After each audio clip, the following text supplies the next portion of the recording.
Around the beginning of the 1900s, the area surrounding the city of Atlanta consisted of beautiful rolling hills, vast meadows, thick forests, and graceful farmlands. Family farms were abundant, and the farm stayed in the family, being handed down from one generation to the next.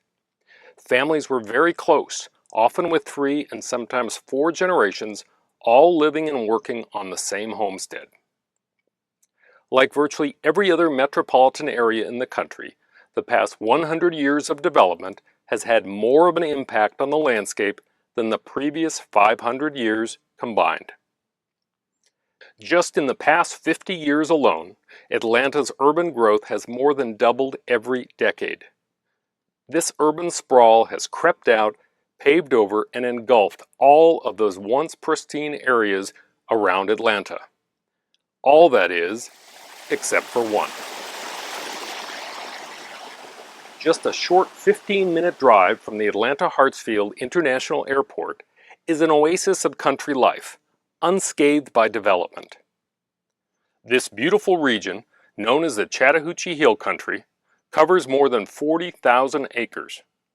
As a size comparison, that's almost 3 times the real estate in Manhattan. In contrast to the rest of Metro Atlanta, the Chattahoochee Hill Country hasn't changed much in the past century. It still has its beautiful rolling hills, vast meadows, thick forests, and graceful farmlands. This pristine land borders the Chattahoochee River along the southern tip of Georgia's Fulton County. Many families still live on the very same homesteaded property that their ancestors won in the land lotteries of the early 1800s. One example is the Peak family. Their history in the hill country goes back many generations. His wife had died and had been dead a year, and back then it was proper to wait a year, you know.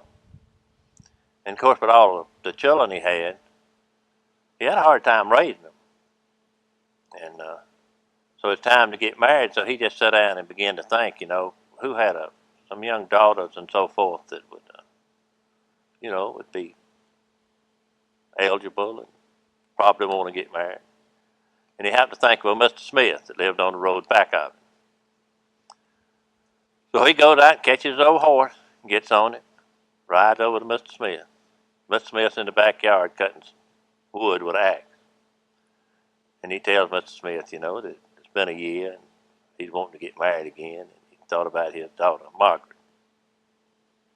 Mr. Smith said, it suits me. Hey, Margaret! Margaret! So she comes out the back door and he says, Mr. Phillips here is looking for a wife and he's picked you out.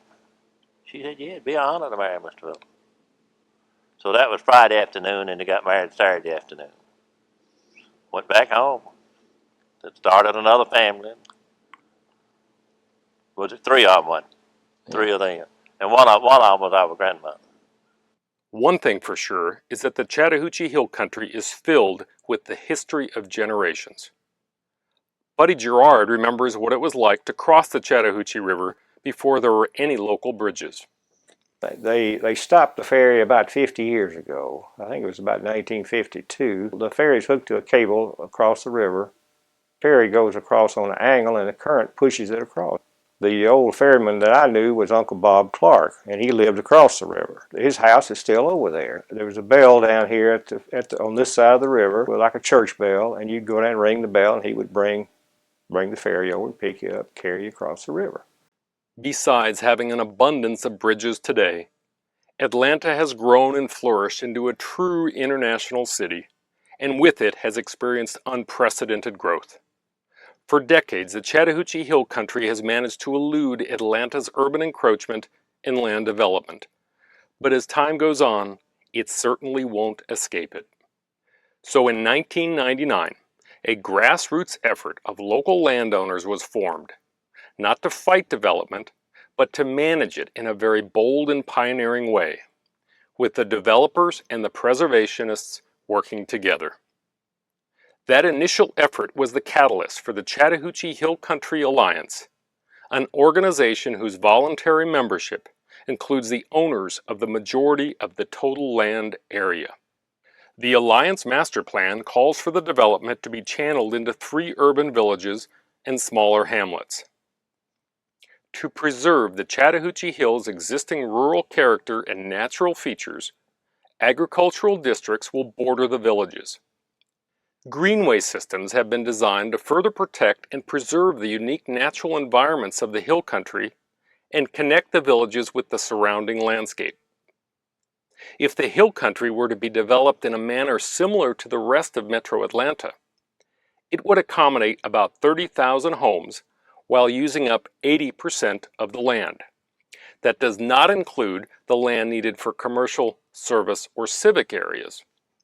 But in the Hill Country's master plan, just a fraction of the land, about 16%, would be used to create 38,000 homes, including all the commercial, service, and civic property.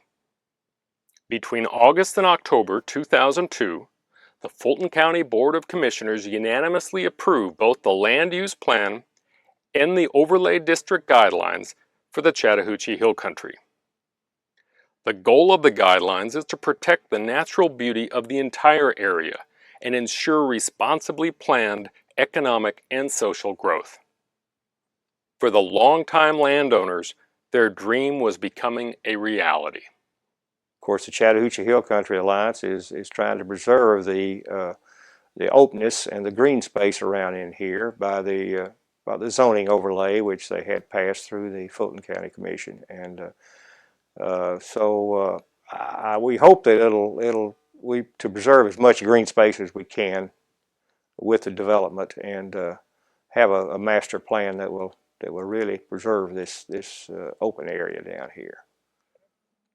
We believe that the Chattahoochee Hill Country Alliance is poised to set a new standard of responsible development, and in doing so, preserve most of the pristine hill country in its natural state, to be enjoyed now and for many generations to come.